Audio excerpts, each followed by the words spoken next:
Trouble Busters! My name is Melanie, and I'm an ordinary housewife with no particularly great skills. I'm currently living at the household, which belongs to my parents-in-law, so I take care of the household chores for the entire family.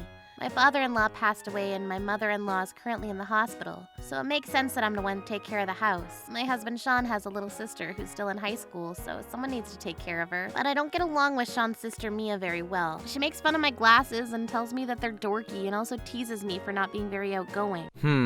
My lunch today was... Yes, Sean? I give you 40 points for the lunch that you made me today. What? I'd like you to put a little more effort into preparing meals for me. What do you mean by that? First of all, what you make doesn't look good. As for the taste, it's mediocre.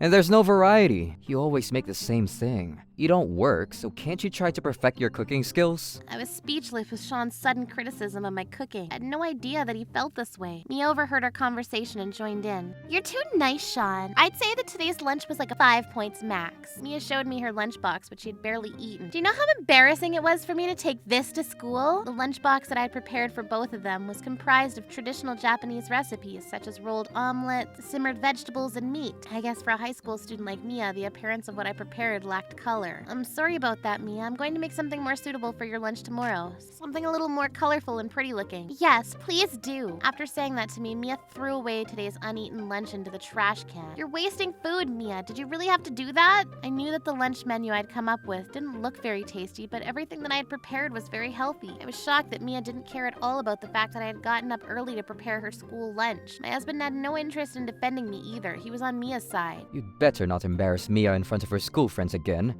I expect you to make her a decent lunch tomorrow. The following morning, I woke up earlier than usual to prepare Sean and Mia's lunches. I added variety to Sean's lunch, and for Mia, I used colorful ingredients to make her lunch look delicious. I was happy with the outcome, but the lunches looked very tasty. Good morning, Sean and Mia. I'm sure that you'll both love your lunches today. I put in a lot of effort. Okay, thanks. I'm in a hurry, so I'm leaving now. Sean, I'm coming with you.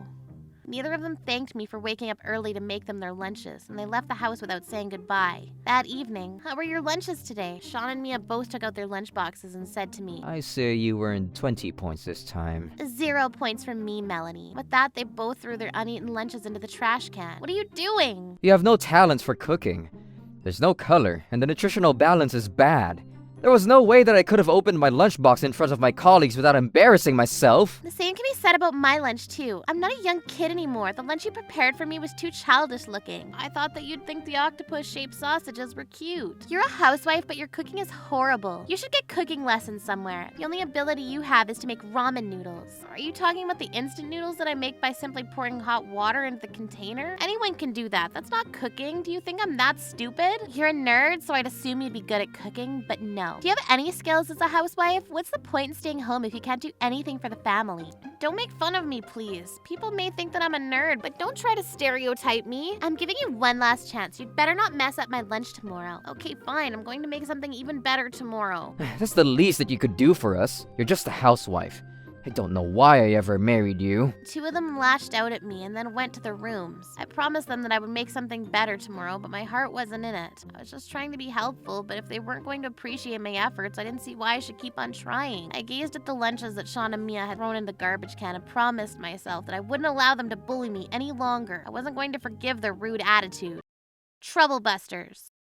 That night, I went out on my bicycle looking for a vending machine selling some food. Oh, this is exactly what I was looking for. Good job, Melanie. I'm going to make lunches for Sean and Mia that will blow their mind. I purchased what I needed from the vending machine and cycled home. The following morning, Sean and Mia came into the kitchen as usual to collect their lunches. They didn't seem to feel bad for all of the mean things that they'd said to me the day before. Good morning, you two. Here are your lunches. Have a lovely day. Okay. Not only did Sean not thank me, but he didn't even make an effort to communicate with me. His responses were always one-word answers. Boiling with anger, but I tried to hide it from Sean and Mia. I was looking forward to how they would both react to their lunches that I'd prepared for them today.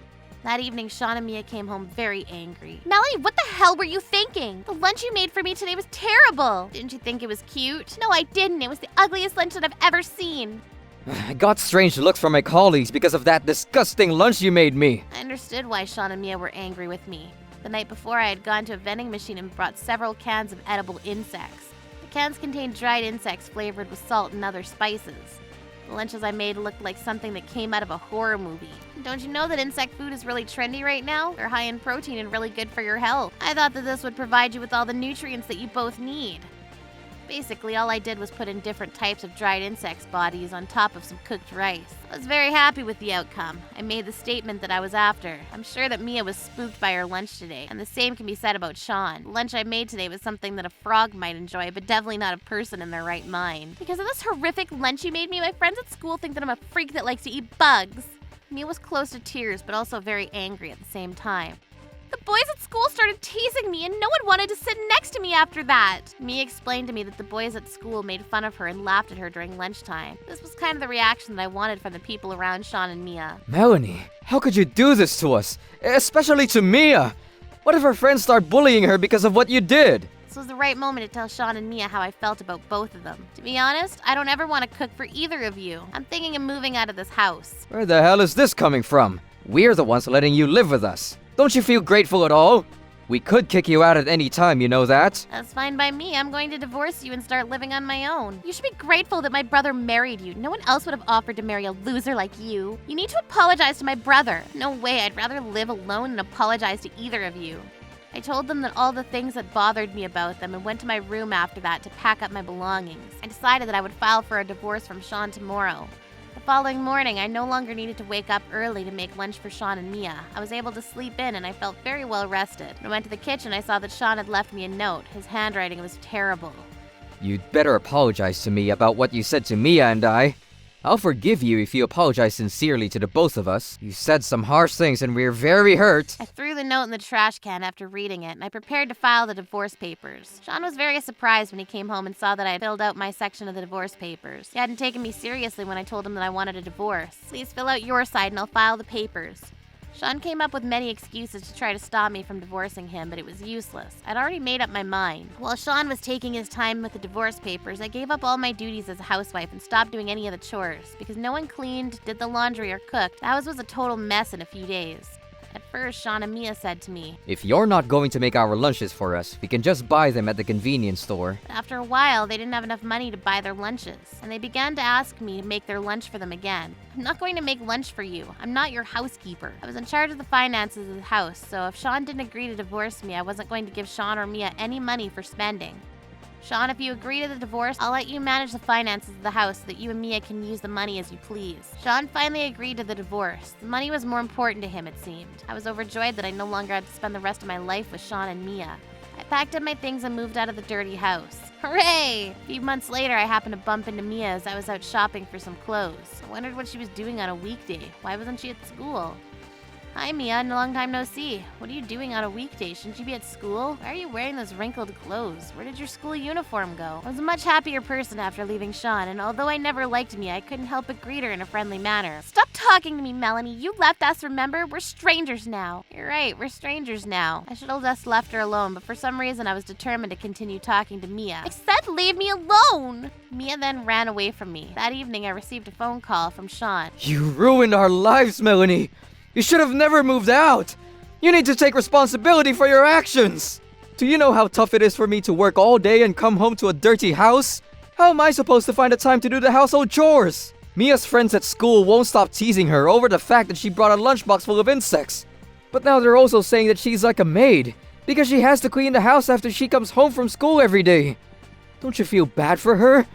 You should come home and help us around the house so that Mia can concentrate on her studies. If you apologize, I'm willing to forgive you and remarry you.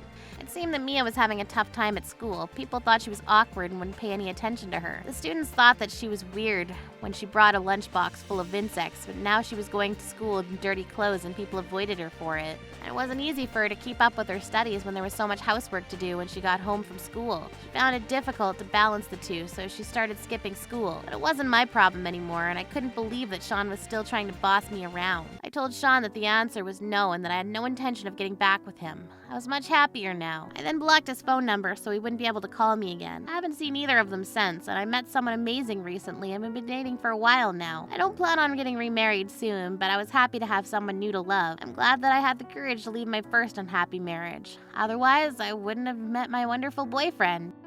Trouble Busters.